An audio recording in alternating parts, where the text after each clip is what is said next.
नमस्कार विद्यार्थी मित्रांनो, आज आपण इयत्ता 7वीच्या पाठ्यपुस्तकातील शिवपूर्वकालीन महाराष्ट्र या पाठाचा अभ्यास करणार आहोत. या पाठातील गाव म्हणजेच मौजा, दुसरं आहे कसबा आणि तिसरं परगणा यांच्याबद्दल आज आपण अभ्यास करणार आहोत. त्यातील आहे पहिलं गाव. गाव म्हणजेच मौजा. बहुतेक लोक गावामध्ये राहत. गावाला मौजा असेही म्हणत.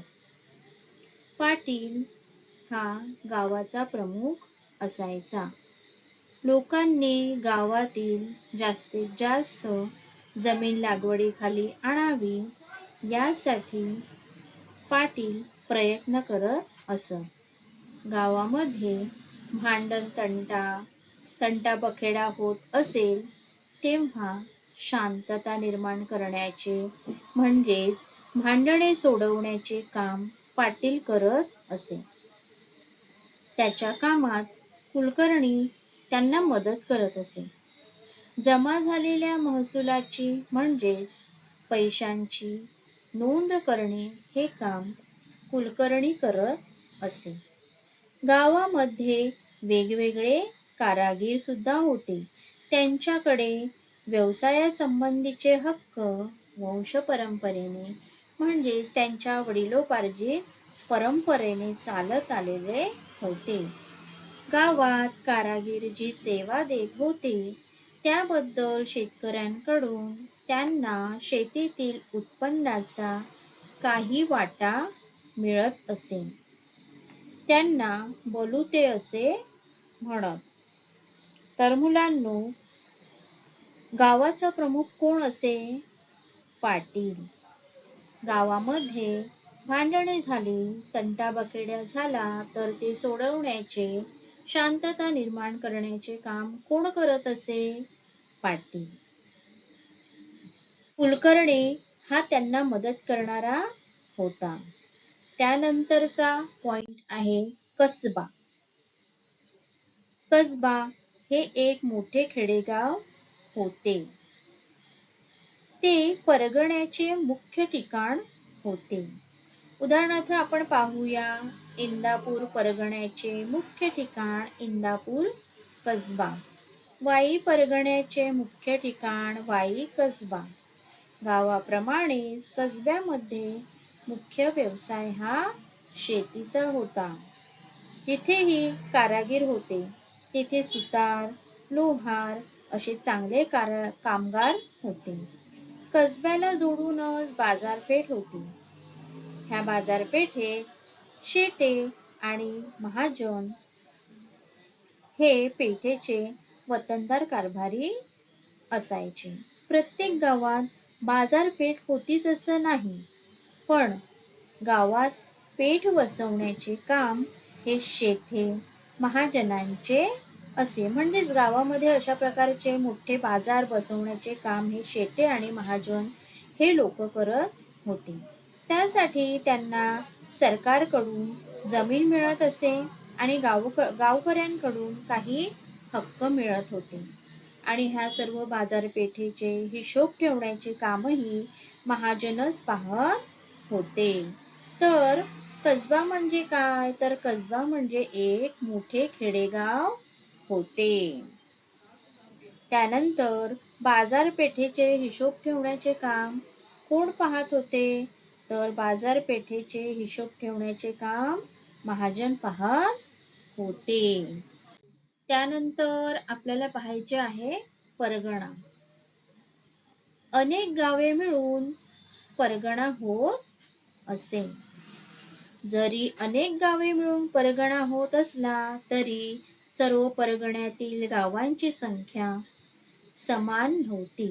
ती वेगवेगळी असायची. उदाहरणार्थ पुणे परगणा हा मोठा परगणा होता आणि त्याच्यात 290 गावे होती. चाकण परगण्यात 64 गावे होती. शिवरळ परगणा हा सगळ्यात लहान होता आणि त्यात 40 गावे होती. देशमुख आणि देशपांडे हे परगण्याचे वतनदार अधिकारी होते. म्हणजे परगण्याचा सर्व कारभार होता तो देशमुख आणि देशपांडे हे पाहत होते. देशमुख हा परगण्यातील पाटलांचा प्रमुख असे. गाव पातळीवर जे काम पाटील करत असे तेच काम परगणा पातळीवर देशमुख करत होते. परगण्यातील सर्व कुलकर्ण्यांचा प्रमुख देशपांडे असे. गाव पातळीवर कुलकर्णी जे काम करत होते ते काम परगणा पातळीवर देशपांडे करत होते. हे वतनदार अधिकारी लोक आणि सरकार यांच्यामधील दुवा होते. परगण्यामध्ये गावांवरती कधी परचक्र आले किंवा एखाद्या दुष्काळाची परिस्थिती निर्माण झाली तर रयतेचे म्हणणे सरकारकडे मांडण्याचे काम हे वतनदार करत होते. आणि काही वेळेला हे अधिकारी आपल्या अधिकाराचा दुरुपयोग सुद्धा करत असत. म्हणजे त्यांना जे अधिकार दिलेले होते त्या अधिकारांचा ते गैरवापर करत होते. ते रयतेकडून कधी कधी खूप जास्त अधिक पैसे जमा करत होते आणि रयतेकडून गोळा केलेला हा जो पैसा होता, ही जी रक्कम होती ती सरकारकडे जमा करायला सुद्धा खूप वेळ म्हणजेच विलंब लावत होते. अशा वेळी ही प्रजा खूप त्रासली जात असे. म्हणजे प्रजेचे खूप हाल होत होते. तर परगण्यामध्ये पुणे परगण्यामध्ये किती गावे होती? पुणे परगण्यामध्ये होती 290 गावे. चाकण परगण्यामध्ये किती गावे होती? चाकण परगण्यामध्ये 64 गावे होती. शिरवळ परगण्यामध्ये किती गावे होती? शिरवळ परगण्यामध्ये 40 गावे होती. परगण्यातील पाटलांचा प्रमुख कोण होता? परगण्यातील पाटलांचा प्रमुख देशमुख हा होता. परगण्यातील सर्व कुलकर्ण्यांचा प्रमुख कोण होता? परगण्यातील सर्व कुलकर्ण्यांचा प्रमुख देशपांडे होता. आता रिकाम्या जागांची उत्तरे सांगायची आहेत. शिवपूर्व काळात बहुतेक लोक गावामध्येच राहत. अशा गावाला टिंब म्हणत. मौजा. दुसरं आहे लहान गावापेक्षा मोठ्या खेडेगावाला टिंब असे म्हणत. कसबा. ठीक आहे. त्यानंतर स्वाध्याय. महाराष्ट्रामधील एका कोणत्याही खेडेगावाविषयी माहिती लिहून आणायची आहे. धन्यवाद.